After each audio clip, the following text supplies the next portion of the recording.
है guys, welcome to this LLM course. तो हमारे जो यहाँ पर ऑर्गेनाइज क्राइम जो है वो जो है बहुत अच्छे से चल रहा था सब्जेक्ट। उसके अंदर मैं लास्ट वीडियो के अंदर करेक्टरिस्टिक्स ऑफ क्राइम कर लिए थे, टाइप्स ऑफ जो है क्राइम कर लिए थे, जिसके अंदर प्रेडेटरी और वो सारे जो क्राइम आ रहे थे। तो उससे पहले जो हमने यहाँ पर करा था इसकी हिस्टोरिकल वाला जो पार्ट था। तो कंसेप्ट ऑफ क्राइम ने अच्छे से कर लिया था। क्राइम एडमिनिस्ट्रेशन ऑफ जस्टिस का सब्जेक्ट था, वायलेंट क्राइम, प्रेडेटरी क्राइम, ये सारे जो हमने यहाँ पर कर चुके थे। ठीक है जी, 4-5 तरीके क्राइम थे, उसके बाद करेक्टरिस्टिक्स थी। और अब जो है आज की इस वीडियो में हम लोग करेंगे स्ट्रिक्ट लायबिलिटी और एब्सोल्यूट लायबिलिटी। अच्छे से हम ये जो है कर चुके हैं। वैसे वहाँ पर अपना टॉर्ट्स वाले सब्जेक्ट में भी मिला था हमें रायलैंड वर्सेस फ्लेचर, अगर आपको याद होगा तो कोई नहीं नहीं होगा याद आप लोगों को तो हम याद दिला देंगे। मैं यहाँ पर इसलिए ही बैठा हुआ हूँ। ठीक है जी। सो हमारे यहाँ पर हम पहले जो है कवर करेंगे वो करेंगे स्ट्रिक्ट लायबिलिटी। अरे अरे भाई ये क्या हो गया, इतना बड़ा थोड़ी चाहिए यार ये भैया। इसको भी ना, इस सज्जन को क्या दिक्कत है, इतना पतला कर रहा हुआ है और उसके बाद भी जो है इतना मोटा इसको कंसीडर कर रहा है। चलो ठीक है जी, कोई दिक्कत नहीं है। अब अगर ये कर ही रहा है इसको इतना ज़्यादा मोटा कंसीडर तो कर लेते हैं, कोई नहीं। इसको जो हम यहाँ पर हम करते हैं जी डिलीट। लाओ जी पेन उठाओ अपना और स्ट्रिक्ट लायबिलिटी हम यहाँ पर करते हैं स्टार्ट। तो स्ट्रिक्ट लायबिलिटी बहुत मोटा मोटा लग रहा है यार, बहुत इतना बड़ा बड़ा लग रहा है। ठीक है चलो कोई नहीं। स्ट्रिक्ट लायबिलिटी क्या होता है? A tort is a civil wrong for which the remedy is an action for unliquidated damages. So जो इसमें जो टॉर्ट होता है, अरे यार ये बीच में ना इसका ना ये बटन से दब जाते शायद। हाँ, तो जो टॉर्ट जो है वो एक सिविल लायबिलिटी है। ठीक है जी। और उसकी जो है रेमेडी क्या है? Unliquidated damages. भाई तुम डैमेजेस जो है यहाँ पर दे दो अगले को, क्लियर है। So this rule came from the case of Ryland versus Fletcher. So यहाँ पर जो इम्पॉर्टेंट केस जो आप कहेंगे इसके अंदर वो है जी रायलैंड वर्सेस फ्लेचर। यार ये बहुत मोटा मोटा ना बहुत अजीब सा लग रहा है लेकिन आप लोगों को तो अच्छा ही दिख रहा होगा इसके अंदर। इसको थोड़ा जूम आउट कर देता हूँ। हाँ ठीक है जी। रायलैंड वर्सेस फ्लेचर के अंदर क्या था? कह रहा strict liability is one of the, यहाँ पर नाम देखो। अब इस सब्जेक्ट के अंदर crime and administration of justice जो ये सब्जेक्ट चल रहा है, इसके अंदर हम इसको बहुत ज़्यादा डिटेल में जो है डिस्कस नहीं करेंगे, क्योंकि मोस्ट प्रोबेबली इससे यार बड़े बड़े आंसर जो है, मतलब क्वेश्चंस जो हम पीछे कर चुके हैं, वो पेपर में आने ज़्यादा उनके चांसेस हैं रेदर देन स्ट्रिक्ट लायबिलिटी और एब्सोल्यूट लायबिलिटी। हो सकता है छोटे उसमें आ जाए, लेकिन जो बड़े क्वेश्चन है उसमें इसके चांसेस कम है। लेकिन अगर आप चाहो तो इसको देख लो, सफिशिएंट आपको मटेरियल मिल जाएगा इस वीडियो के अंदर। लेकिन अगर नहीं मिलता है, आपको लगता है कि नहीं यार मुझे 2-4 पेज और भरने हैं इसके अंदर फॉर एग्जांपल, तो आप जो है अपना टॉर्ट्स वाली किताब उठा लेना, उसके अंदर आपको मिल जाएगा। या नेट तो जिंदाबाद है ही, देख लो बहुत अच्छा मटेरियल आपको मिल जाएगा। Strict liability is one of the many kinds of tort that came into existence to ensure the imposition of liability or an individual or an entity in the case of act leading to damages or losses, even if these acts were unintentional consequences. क्या कह रहा है? कह रहा है जी जो ये हमारी स्ट्रिक्ट लायबिलिटी है ये एक बहुत पुराना कंसेप्ट रह चुका है और बहुत टाइम से है ये टॉर्ट के अंदर, जिसके अंदर वो कह रहा है कि जिसके अंदर हम एक लायबिलिटी क्रिएट करते हैं इस कंसेप्ट के अंदर उस बंदे के ऊपर, जो अब वो बंदा हो सकता है, कंपनी हो सकती है, कुछ एंटिटी हो सकती है, जिसने इंटेंशनली या अनइंटेंशनली दोनों ही केस के अंदर कुछ ऐसा काम कर दिया जिस वजह से किसी को जो है क्या हो गया है जी, डैमेज। तो हम उस डैमेज को कंपनसेट करने के लिए एक हम उसकी लायबिलिटी क्रिएट करते हैं, उस कंपनी की, बंदे की, एंटिटी की, कुछ भी हो सकता है, कि भाई तुम ये जो डैमेज हुआ है इसको कंप्लीट फुलफिल करो, कंपनसेट करो। क्लियर है, इजी है, ज़्यादा टफ नहीं है ना। अब जो है मैं इसको यहाँ पर एक काम करते हैं, इसी के नीचे कर लेते हैं एसेंशियल्स ऑफ, अरे पेन कहाँ गया मेरा, हाँ ये जो है जी एसेंशियल्स ऑफ क्या जी, स्ट्रिक्ट लायबिलिटी, ऐसा लिख देंगे इसको हम। ठीक है जी, स्ट्रिक्ट लायबिलिटी एसेंशियल क्या हो सकता है? देखो जी पहली चीज़ जो है जो हमने रायलैंड वर्सेस फ्लेचर में भी पढ़ी थी वो था जी डेंजरस थिंग। डेंजरस, कोई डेंजरस थिंग है वो बना लेता है ना उसने ग्राउंड के अंदर, तो वो चीज़ कोई डेंजरस थिंग इसको यूज़ कर रहे हो। ठीक है जी। दूसरा है अननेचुरल यूज है जी, उसको तुम अननेचुरली यूज़ कर रहे हो, उसने लैंड को करा था, याद है। ठीक है जी। Storage of large quantity of dangerous material, the casual maintenance नहीं हो पा रही तुम्हारी उससे, तो वो चीज़ हो गई। जॉइंट अकाउंट बना दिया था। हाँ, मेन यही है इसके अंदर। अब जो है असेंशियल को मैं यहाँ पर डिफाइन ज़्यादा नहीं कर रहा, इजी है, पढ़ा हुआ है, ये आप कर सकते हो खुद से। नहीं कर सकते तो एक बार नेट खोल लेना, ज़्यादा बड़ी चीज़ नहीं है ये। डिफेंसेस अंडर स्ट्रिक्ट लायबिलिटी, अगर हम यहाँ पर डिफेंसेस की अगर हम यहाँ पर बात करें, इसी के साथ ही लिख लेते हैं डिफेंसेस को भी। डिफेंसेस की अगर हम यहाँ पर बात करें कि क्या क्या डिफेंस जो है वो अवेलेबल है एसएल के केस में, मतलब स्ट्रिक्ट लायबिलिटी के केस में। यहाँ पर जो है वीडियो फिर से बंद हो रही है, पता नहीं क्या चक्कर हो रहा है, ये कुछ ना लिमिट हो गई है इसके अंदर, फ़ोन के अंदर ना वीडियो बनने की, कुछ 10-5 मिनट के आसपास, 10-15 मिनट के आसपास ये बंद हो जाता है। कोई नहीं जी। डिफेंसेस की अगर हम यहाँ पर बात करें तो डिफेंसेस अंडर स्ट्रिक्ट लायबिलिटी, या फिर हम इसको एक्सेप्शंस भी कह सकते हैं कि इसकी स्ट्रिक्ट लायबिलिटी की जो है एक्सेप्शंस क्या है। क्लियर है जी। क्या हो सकता है जी, कह रहे जी claimant defend, claimant defence, claimant जो है उसका डिफेंस क्या है। ठीक है जी। ओ सॉरी, डिफेंस नहीं, डिफ़ॉल्ट, कि जो तुम डैमेजेस क्लेम कर रहा है बंदा, FAULT, क्लेमेंट डिफ़ॉल्ट, जो डैमेजेस क्लेम कर रहा है कि भाई मेरा इस वजह से नुकसान हुआ है, उसी की गलती की वजह से ही उसका डैमेज हुआ, कि भाई अब उसने जाकर उंगल दे दिया या कुछ कर दिया और नकली वो बना दिया, उसी की गलती कि भाई तूने अपनी चीज़ को मेंटेन क्यों नहीं करा, इस वजह से उसकी चीज़ तेरे यहाँ पर आ गई है और उससे तुझे डैमेज हो गया। मतलब कि जो क्लेम कर रहा है उसकी गलती की वजह से अगर हुई है ये टॉट बना है हमारा, तो फिर उसकी लायबिलिटी नहीं होगी डिफेंडेंट की। क्लियर है, आसान है।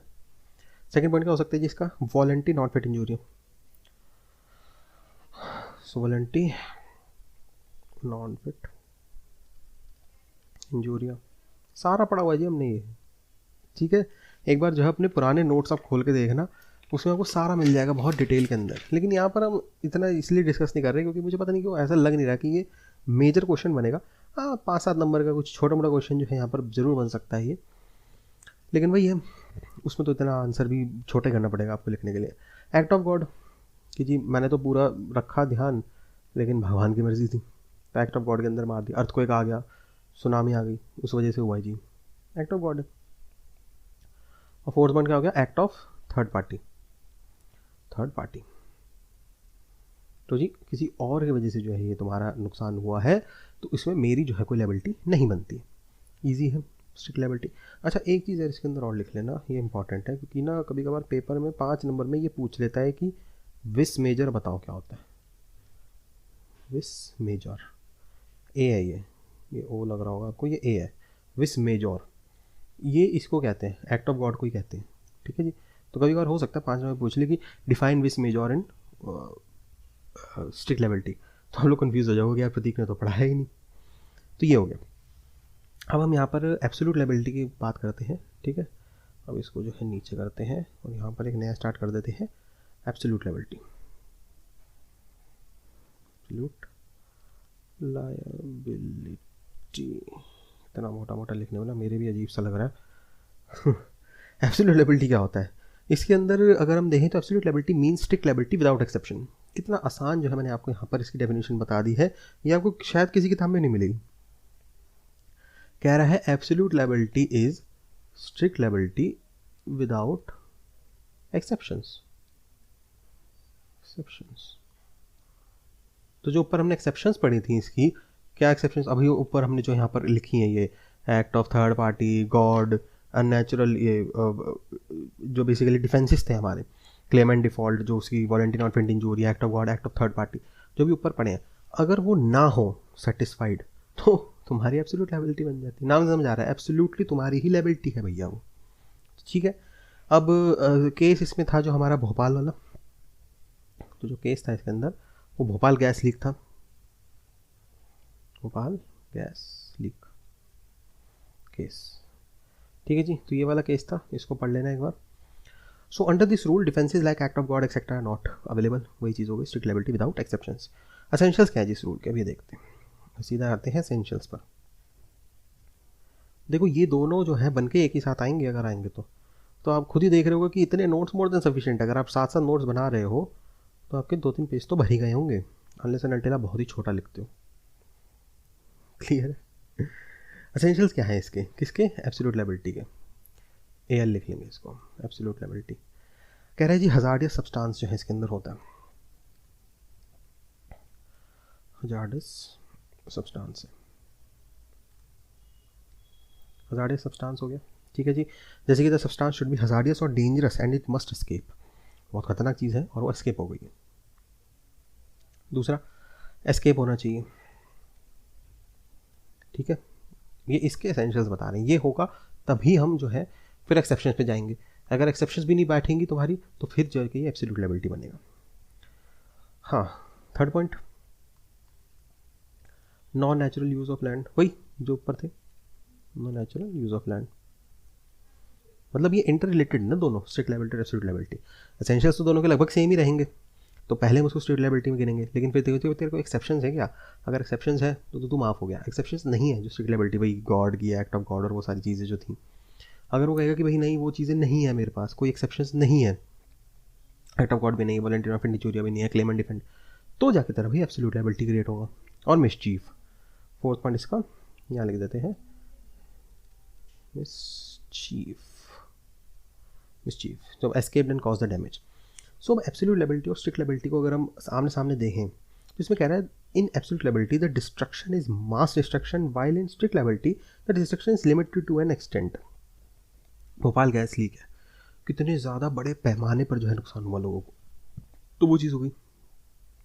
इसको भी लिख लें, इसको नीचे करते हैं, यहाँ पर लिखते हैं हम absolute liability versus strict liability, ये पढ़ रहे हैं हम, ठीक है।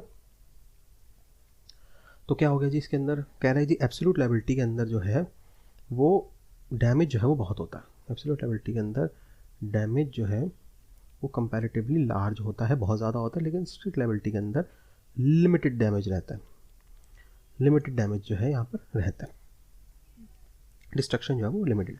डिफेंस अगेंस्ट द टॉट के अंदर अगर एब्सोल्यूट लायबिलिटी के करें, there is no defence, whereas in strict liability the tortfeasor can set defence, जैसे कि एक्ट ऑफ गॉड और वन ऑफ देम, तो वही चीज़ हो गई।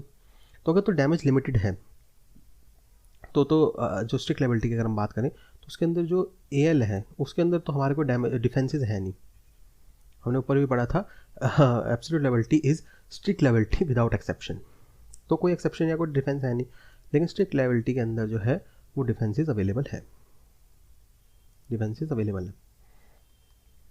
Third point, strict liability has some exceptions which can be taken into consideration, but in absolute liability there is nothing like exception provided to the industries।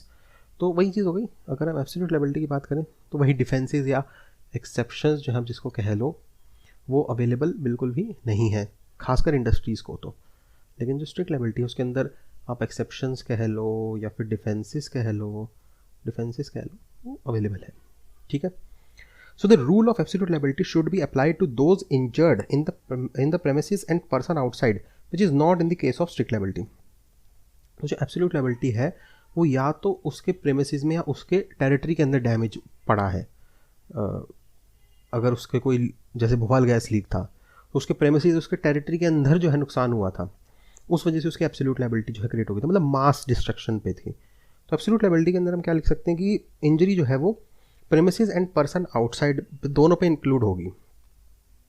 तो जी premises के अंदर और आउटसाइड के ऊपर दोनों के ऊपर जो है यहाँ पर उसकी लायबिलिटी क्रिएट होगी। लेकिन अगर एसएल के ऊपर हम बात करें स्ट्रिक्ट लायबिलिटी के, इस तरीके के वहाँ पर कोई केस बन के नहीं आता, ठीक है जी। तो इस तरीके का कुछ वहाँ पर नहीं है कि इनसाइड हो या आउटसाइड हो, मतलब भैया लड़ाई उस दोनों की चल रही है, उसका वहाँ से लीक हो गया, उसके वहाँ कोल माइन का ख़राब हो गया, कुछ हो गया, हमारे तीसरा बंदा आ रहा है कि हाँ भी और कोल माइन, मैं भी इस एरिया में रहता हूँ ना, मेरे को भी कुछ डैमेजेस दे दो मेरे को।